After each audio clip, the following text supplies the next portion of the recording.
Welcome to TED 3 series.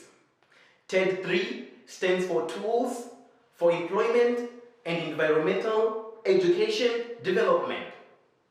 TED 3 is an Erasmus Plus project co-funded by the European Union, which wants to empower youth work for more sustainable and greener future. These webinars aim to raise awareness about crucial issues of our times. Enjoy your watch. Globally, over 50% of the population lives in urban areas today. Would you like to live in a city like this? Or do you prefer to live in a city like this one? For everybody to have access to developed cities like this one, there are some actions we can take as citizens. We can make choices to make a difference. My name is Henrique, and today I'm going to tell you some key points for a sustainable urban development. We all prefer comfort, right?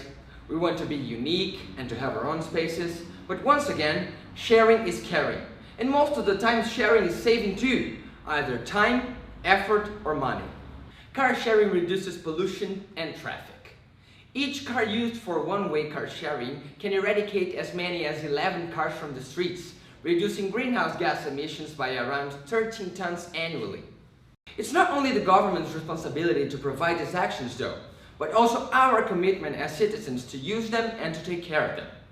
A great example would be public transportation systems. In our cities, we may find different kinds of public transportation, such as car sharing, bike sharing, electric buses, etc. But if we use our cars instead, we are not contributing to developing our own cities, but we would be polluting and generating traffic and chaos. A solution to this might be having a car restricted area in the city center, so only residents can go in to get to their homes, while the rest of the people should have to take public transportation, bikes, or even go walking to get there. Another resource that citizens can use are green areas. We should take care of them so they can be a nice place in the city that everyone can use. When talking about green areas, the first thing that might come to our minds are city parks, but in fact there is much more. Why not thinking of having nature around in every corner to make it available to everyone? Green surrounding us everywhere we go, not only in specific areas. Apart from already existent green areas in the city, we can create collective urban gardens where neighbors can grow their production collaboratively. Once a city is built, its physical form and land use patterns can be static for generations, leading to an unsustainable sprawl. For creating pleasant cities as shown in the first picture, green architecture should be taken into consideration. Every year, 40% of the materials used in the world are spent in construction, so there's a huge need to design buildings in our cities, reducing and deleting the negative environmental impact.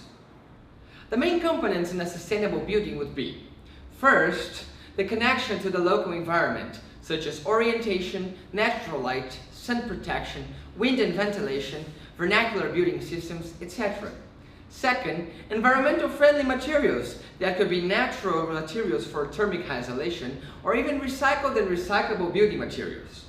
Third, energetic efficiency, the usage of renewable sources of energy and water and energy saving to reduce consumption. And fourth, the quality inside the atmosphere by regulating temperature and humidity levels throughout green walls. The good news is that if the stakes of urbanization are growing higher, so is the global commitment to make urbanization right. What happens next is up to us. We hope that all of you will come to know the solutions that young people, just like you, are creating for a more sustainable future. Let's start doing something about it. This is your opportunity to be the change agent of the world. See you in the next TED 3 webinar.